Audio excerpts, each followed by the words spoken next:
నమస్కారం. మీ విశ్వసనీయ వార్తా వేదిక MSc news Telugu.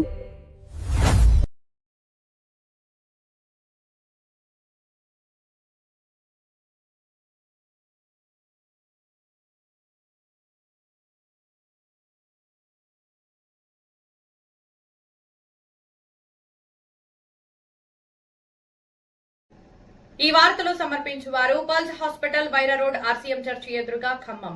Doctor Anwar MD general medicine, diabetic, general surgery, kidney dialysis, ఎముకలు డాక్టర్ అందుబాటులో ఉంటారు. Shri Tirumala hospital, Nehru Nagar, Vaira road Khammam. చెవి, ముక్కు, గొంతు, చర్మ వ్యాధుల దంత వైద్య నిపుణులు అందుబాటులో ఉంటారు. శ్రీ చరణ్ గారి ఆధ్వర్యంలో, శ్రీ భాస్కర్ గారి ఆధ్వర్యంలో ఖమ్మం.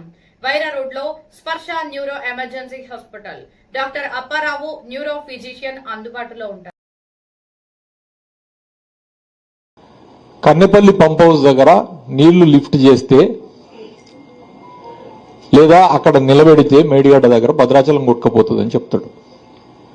నేను మంత్రిగా ఉండి ఇదే ఒంటికన్నుతో నువ్వు అన్న నా లిమిటేషన్తోనే 25 లక్షల క్యూసెక్కుల నీళ్లు వచ్చినా కూడా ఒక్క ప్రాణం కూడా పోకుండా మేడిగడ్డ నుంచి భద్రాచలం దాటిన వరకు, ధవళేశ్వరం వెళ్ళేదాని వరకు 25 లక్షల క్యూసెక్కుల నీరు కంటిన్యూస్గా మీరు చూశారు మిత్రులారు. నేను అక్కడే ఉన్నా 2022 సంవత్సరంలో.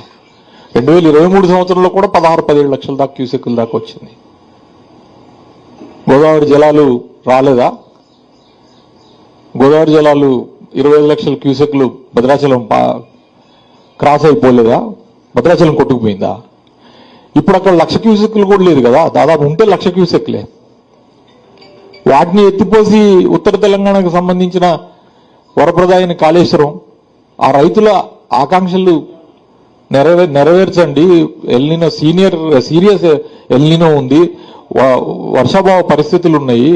మరి ఏ రకంగా ఎడదిరిగి ఎటొస్తుంది అనేది అర్థం కావట్లేదు. వర్షాలు పడతాయో పడవో. ఇప్పుడు వచ్చే నీళ్లు కూడా ఇంద్రావతి నుంచే వస్తాయి. ఈ కాళేశ్వరం ప్రాజెక్టు కట్టినప్పుడు కూడా కేసీఆర్ గారు పదే పదే చెప్పారు, ఒకవేళ గనక పైనుంచి గోదావరిలోకి ఇన్ఫ్లోస్ మహారాష్ట్ర నుంచి కానీ లేకపోతే కర్ణాటక నుంచి కానీ ఇన్ఫ్లోస్ లేని సమయంలో కూడా మనకి ఇంద్రావతి నుంచి, మనకి ప్రాణహిత నుంచి మనకి కంటిన్యూస్ గా ఫ్లోస్ ఉంటాయి. అవి ఎప్పుడూ కూడా అక్కడ ఆ ఛత్తీస్గఢ్ అడవుల నుంచి వచ్చే వాటర్ దానికి 100% గ్యారంటీ ఉంటుందని చెప్పడం జరిగింది. అది ఇలా వాస్తవం. ఆ వచ్చే నీళ్లు కూడా పైనుంచి నాసిక్ త్రయంబకేశ్వరం నుంచి గోదావరి వచ్చేది అక్కడి నుంచి రావట్లేదు. గోదావరి ఇన్ఫ్లో ఇప్పుడు వచ్చే 1,00,000 క్యూసెక్లు మేడిగడ్డ దగ్గర వచ్చేది. ఆ వచ్చేది కూడా ఈ 2 ఉపనదుల్లో ఒక ఉపనది నుంచి ఎక్కువ వస్తూ ఉంది. దాన్ని ఎత్తిపోసుకొని మిడ్ మానేర్ నింపుకోవచ్చు, లేకపోతే ఎల్లంపల్లి నింపుకోవచ్చు, లేకపోతే ఇతరత్ర ఎస్ఆర్ఎస్పి పునరుజ్జీవన కార్యక్రమం అన్ని కూడా చేసి చూపించినాయి. ఇవన్నీ సరే, మీకు